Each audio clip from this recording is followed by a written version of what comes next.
Welcome to Tea and Tarot with me, your host, Yashna. Each week I'll share what I've learned as I dive deeper into the world of tarot. I've got my cards in front of me, my cup of tea, and I can't wait to share this journey with you. This is Tea and Tarot. Welcome to Tea and Tarot. Today I will be starting this episode off with a tarot reading for myself, and then I'll be breaking down the Magician.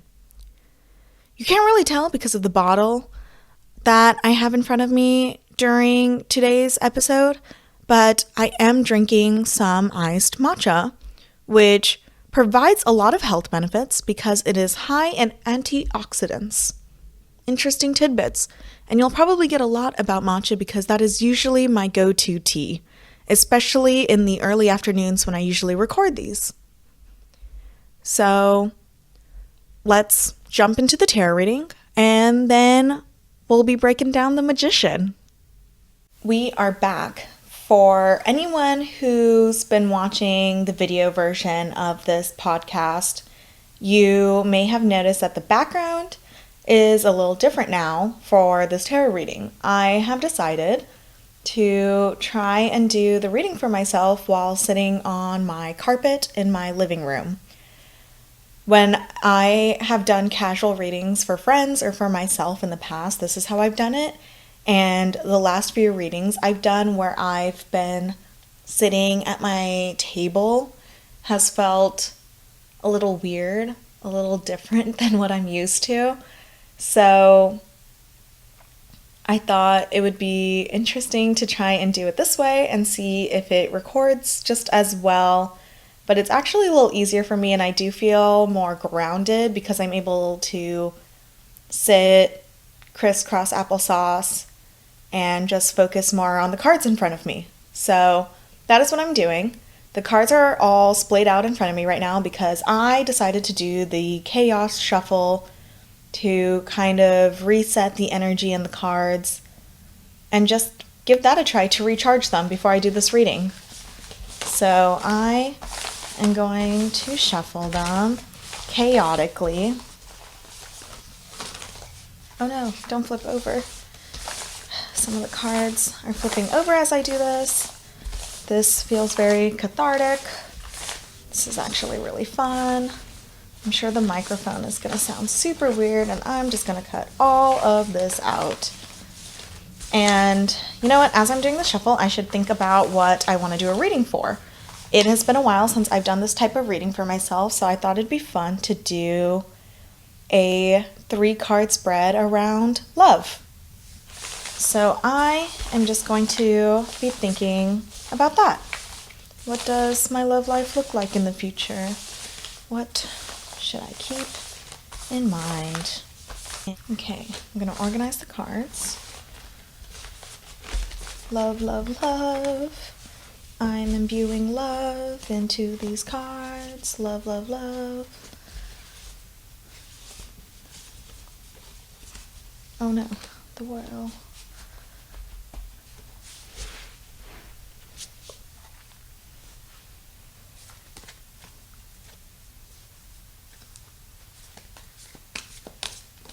Just a little bit more traditional shuffling.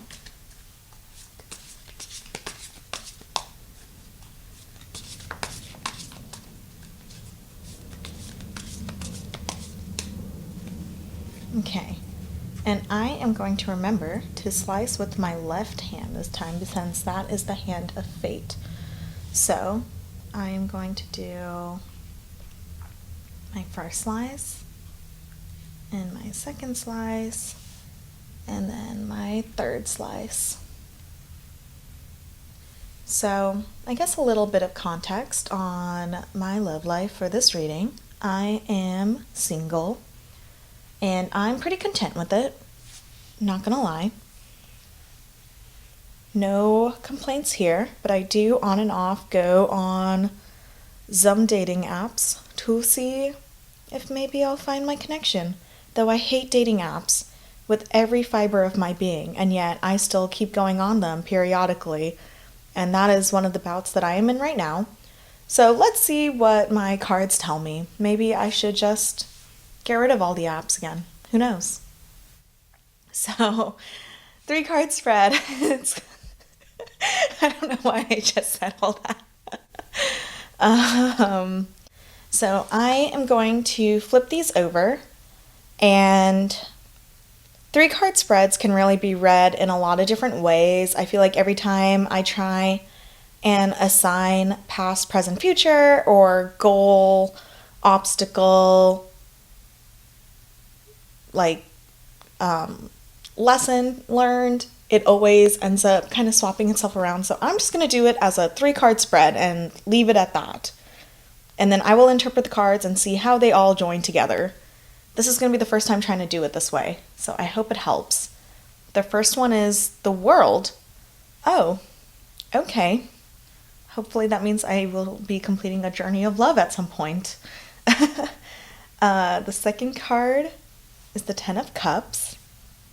And then my third card is the 2 of Swords. Very interesting. All of these cards are in their right side positions. My initial interpretation is that this feels like it could be pretty spot on. The world is encompassing of completing a journey and celebrating it. So if that means that I find what I'm looking for and I get that fulfillment, that's nice. I'm not entirely sure what the 10 of Cups and the 2 of Swords mean. I will need to review the meaning of those two and the world. But the 10 of Cups picture looks like it has a family on it, and long term that is what I'd like to have in my life. So that feels promising of kind of what my goals are and what I'm aspiring for. And then 2 of Swords looks like it's probably going to be what is standing in my way and a lesson I need to keep in mind as I continue on this journey. So I am going to go consult my little book, and I will be right back with my interpretation of my cards. I'm back and I'm ready to decipher the meanings of these cards. I will say, kind of reading the meanings of them and also just looking at the imagery, maybe I wasn't as focused with my question as I was pulling the cards, but I do think this is kind of more of a futuristic reading around love, of long-term, what is it that I might get out of it, or what do I want? Because it does seem more representative of that. I pulled these as a general 3-card spread, so there's no like one card that represents a certain message or anything. But overall, you can kind of glean meanings from them based on what each card symbolizes and represents. So the first card I drew was the World, which is the end of the Major Arcana journey. It represents completion, joy, achievement, a happy ending. There's really nothing else I can say that reflects what that card means. And I think with this card, I don't feel that right now when it comes to love in my life, at least with a partner. But I hope this means that in the future, as I just continue on my path and continue on my journey, I will feel that completeness and be able to celebrate that joy with someone. The 10 of Cups is the second card I drew. And this is sometimes known as the family card. One big happy family, whatever that means for different people. It is about community, harmony in your relationships and family, having deep, whole connections with the people around you. The card itself depicts a happy couple with 2 children in front of them. And I know that's what I want at some point. I want to grow to have a family someday, so this card does feel pretty representative of what I want to achieve, and I think when I'm in that state, that will be the world for me. That is that final milestone on my journey. So both of these cards do feel really representative of what am I hoping to get? What do I want? And then the 2 of Swords, the third card I drew, seems to be more representative of obstacles I might face and lessons to keep in mind. The Two of Swords is about stalemates and needing to make a difficult choice while not feeling like you know how to make that choice. It's more so about trusting yourself to make the right choice as you are blind to what life has in store for you. So you are blindly going on this journey. You don't know the unknown, but you just have to take a path and move forward with it. So it doesn't really feel like this applies to anything I'm going through in this moment right now, but I do think it's a good lesson to keep in mind in the future of when I feel like I'm in that place of happiness, or maybe when I meet someone who is right, I might have to take that leap with them or make a choice that feels scary because I don't know what the future will hold. But as long as I make that choice and move forward, I'll be able to achieve these goals that are represented in the Ten of Cups and the World. So, yeah, not the most telling for where I feel I am right now in this moment, but still a pretty interesting reading. And I might do a second love reading for myself just to kind of hone in a little bit more. So maybe you'll get to hear that next week. We'll see. I am going to be taking a short break, and when I'm back, we'll be breaking down the Magician.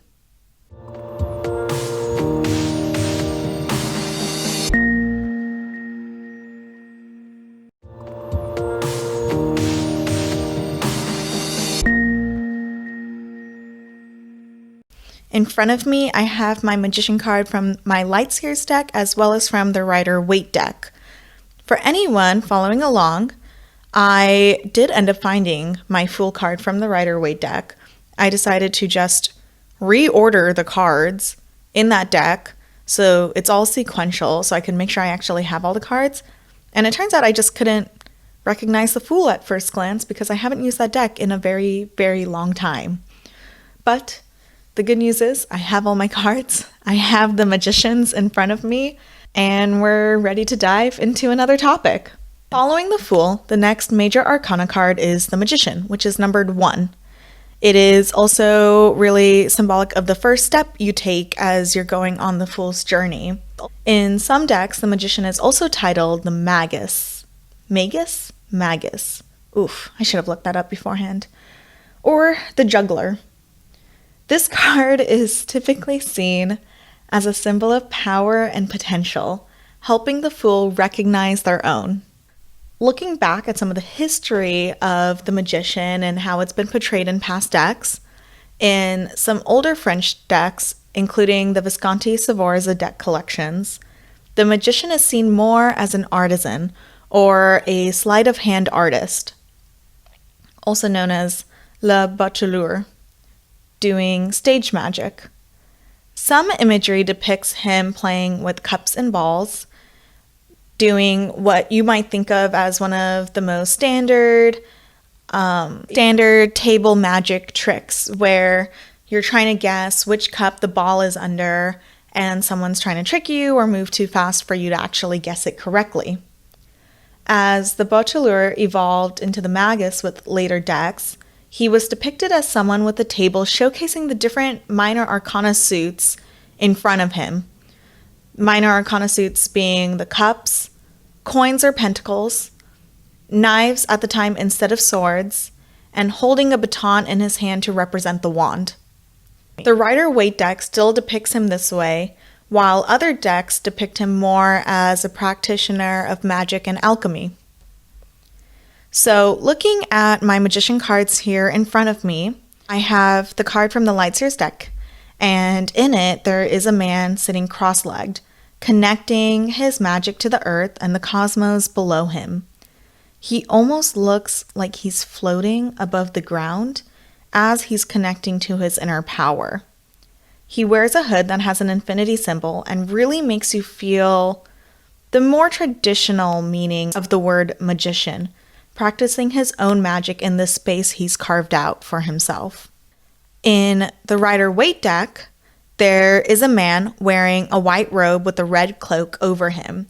He also has an infinity symbol above his head, as well as a white headband and a snake belt thing.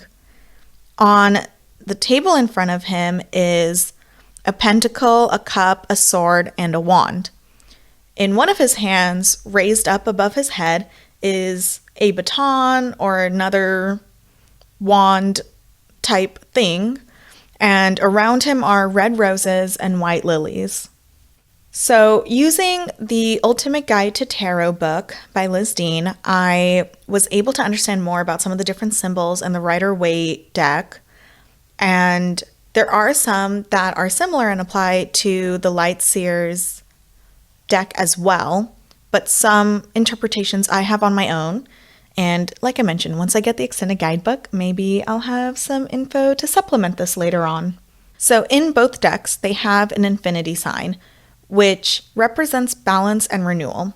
It depicts that the potential that lives within you is there forever and continues on.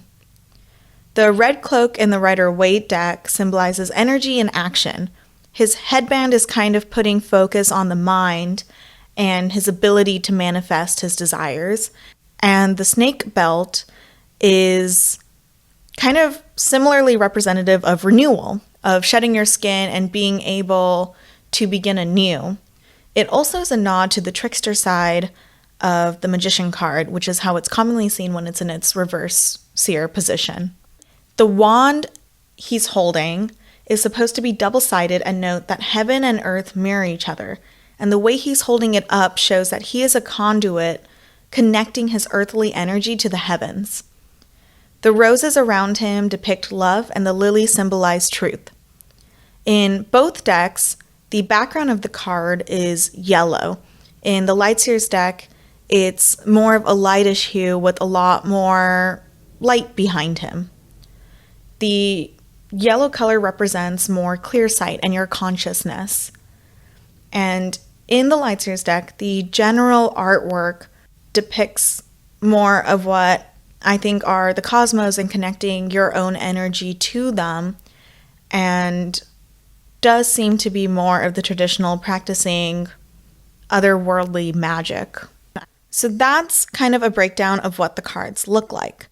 I'm going to take a very quick break, and I will be right back to break down what the cards actually mean and how they're interpreted in readings.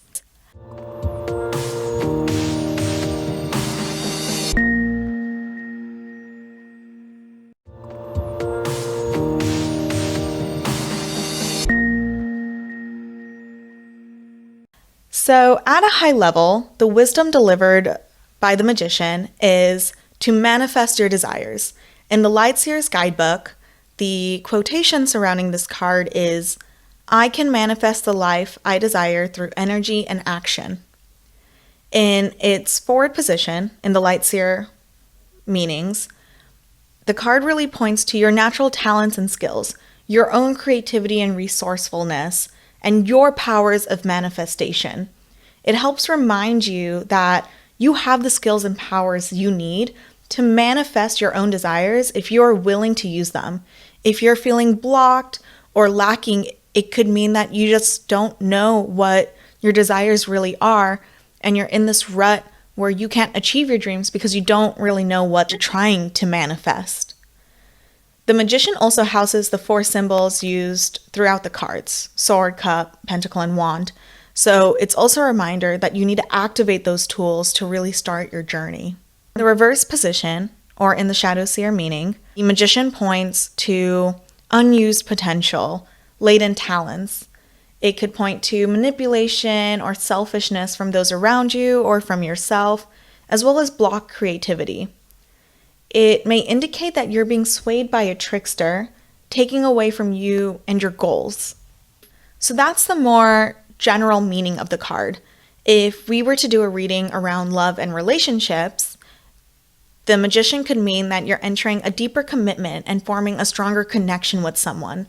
If you're single, it can mean that it's a great time to meet someone, and the person you meet will be serious about you and want to form a deep connection. In the reverse Shadow Seer, it encourages honesty in your relationship. Either you're holding back and need to be more open to your partner, or potentially your partner is not being as honest with you as they should be, so you need to rebuild that trust. In a darker context, and hopefully not usually the case, it could mean your partner is trying to trick you, or that you yourself are cynical about love and trusting others, and that is what is blocking you. But you should remain positive and lead your relationships with trust and honesty. When we're reading this card for money and career, the Magician generally represents a new opportunity presenting itself, and you must use your skills and ideas to put it into motion. Don't give away your secrets, but push for growth in your career or with new venture ideas. It could be around other types of opportunities too, maybe not a new job or a new business, but more so a new project or the ability to mentor someone. When you're reading it for its Shadow Seer meaning, you may be experiencing self-doubt or blocking your own potential. Something is holding you back from being able to move your career forward. You have the skills you need, but should understand why you're in a rut so you can move past it. When reading this card for health, it usually means that your health may be making a comeback if you've been drained recently, or it could also mean needing to seek alternative treatment or advice on how to heal. In the Shadow Seer position, it usually emphasizes seeking help sooner than later, especially if it's around mental health issues. In the reverse Seer position, the Magician can also be seen as the trickster, and with mental health issues, it could allude to anything you're dealing with where you might be seeing hallucinations, you might not be feeling yourself, so it really does emphasize getting help for those issues as soon as possible. And then when we are doing a reading for spirituality, the Magician signifies a good time to begin developing your interest and understanding it more. It encourages you to connect with your spirituality and connect with that side of yourself to learn to channel your inner magic more. In the reverse position, it could indicate that the path you've been taking is no longer the right one, and you may need to rediscover your spiritual path to ensure that you're using your power for good. Those are all the different interpretations I really saw for the Magician and how to read it based on the type of spread you're doing. As I was doing some research, I found some other bits of trivia. When the Magician is used in playing decks, it was known as the Bogado and was seen as one of the lowest ranking cards, but was worth a lot of points because it was a trick card. In Tarocchini, which is another form of playing cards with the tarot deck, the Bogado is also low ranking, but alongside the Fool could be used as a wild card, with the primary difference being the Fool could not be stolen by other players, but the Magician could. So the Fool was still seen as the most coveted card in that regard, but the Magician served a similar purpose. As it is kind of the spooky season, but also really just because this was really interesting to me and I started looking up magicians more generally as I was putting together the content for this episode, I thought it would be fun to share some trivia about magicians throughout history. So, way back when, magicians used to be called jugglers instead. It referred to sleight of hand illusions that jugglers were known to be good at, but was also considered to be the magic tricks performed. One of the oldest confirmed stage magic tricks is the cups and balls illusion that I talked about earlier, and it is at least 2,000 years old. While it was a fun illusion, it was also a way to swindle people who participated, and where the terms magicians and tricksters started to kind of go hand in hand. The earliest known English language book on magic is from 1584. It was called The Discovery of Witchcraft, written by Reginald Scott, and it stated that prosecuting people for witchcraft and other occult arts was unchristian and irrational as it wasn't real. The book took a lot of different stage magic tricks that were performed on the streets and broke down how exactly they worked to help people from being swindled and believing they were real. It was real magic. James VI of Scotland was an avid witch believer and hater and ordered as many of these books to be burnt when he became James I of England. This kind of took me on a little bit of tangents on witches versus magicians, and I will not get into my big rant about witches and how they've been perceived in history and how it has really been used as a scapegoat to put down powerful women over time. But generally, witches and magicians were seen as very different groups of people. Witches were believed to inherently have magic that they could use for divinity and healing, whereas magicians were seen more as tricksters and illusionists. In the early 1700s, one of the most popular showmen was Isaac Dawkes, who was known as the sleight of hand man, and he made a lot of money despite being mocked for trying to make a career out of these tricks. There are a lot of other magicians in history that really made their mark, but one who I want to talk about more is Adelaide Herman, who was known as the Queen of Magic in the late 19th century. She started as the assistant of her husband Alexander Herman, but continued on after he passed away and was one of the few female magicians to actually practice on her own at the time, and was also one of the very few magicians who could do the infamous bullet catch trick. Another female magician who made a mark was Georgia Wonder, who used physics to make her tricks look so much more magical. In 1885, she used a pivot and fulcrum setup to seemingly defy gravity and lift men that were much larger than her. She also used different physics techniques around electricity to make it seem like she was able to control weather around her. Jumping from that, Robert Houdin was considered the father of modern theatrical illusion. Up until then, it had really just been magic tricks people did on the streets to try and make some cash, but Robert Houdin was the first who really tried to use elaborate costumes and created more of a stage presence to really captivate his audience. He used electricity and robotic automatons to really bring his performance to life. In fact, one of those robots were later bought by circus legend P.T. Barnum for one of his shows in 1844. Coming out of that initial breakthrough in how magicians were perceived, Harry Houdini actually pulled his stage name from Robert Houdin to pay homage to him. And he went on to become one of the most influential illusionists in history. It is interesting, as I was going over some of the history of magicians and just kind of looking up different trivia, that most significant magicians in history are males. In fact, it was only in the last 30 or so years that female magicians were recognized and able to join magic guilds. So, to pay tribute to them, as I love learning more about women who've made an impact in history, I want to talk about a couple famous female magicians I found during my research. I already mentioned Adelaide Herman, who was known as the Queen of Magic. She was also labeled the world's only woman magician in 1899, though she truly wished to be recognized as a leading magician in her field generally and not just as a female one. Another magician who made a mark around that time was Talma. She was known as the Queen of Coins because most of her tricks were manipulating coins and being able to really do different illusions with them. She also started as an assistant for her husband, but continued on to make her own tricks and carve out her own shows. The last magician I want to talk about is Gloria Dia.